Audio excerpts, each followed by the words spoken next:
বিসমিল্লাহির রহমানির রহিম। উপস্থিত গ্রামের মুরব্বিয়ান, যুবক ভাইরা, সবাইকে আমার সালাম, আসসালামু আলাইকুম। আমরা যুবক ভাইরা মিলে আমরা একটা ফুটবল একাডেমি করছি। ফুটবল একাডেমির নাম হচ্ছে তেলিশাগড় দৌড় ফুটবল একাডেমি।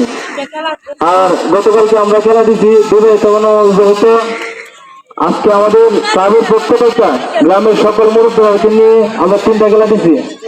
একটা হচ্ছে হাঁস ধরা, কলা গাছ ওঠা, আর একটা হচ্ছে হাড়ি ভাঙা।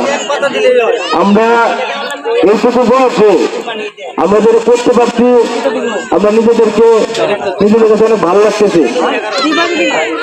অনেক বছর যাবো তেলিশাগড় গ্রামের মানুষ এক পরিবারের মানুষ আরেক পরিবারের সাথে ভালো কোনো অ্যাটাচমেন্ট নাই, কোনো খেলাধুলা নাই, কোনো আনন্দ নাই, কোনো উল্লাস নাই। আমরা এই বয়সে সবাইকে একত্রিত করতে পারছি। এই বয়সে আমরা সবাইকে একসাথে আইনা একটা মাঠে আইনা আনন্দ করতে পারছি।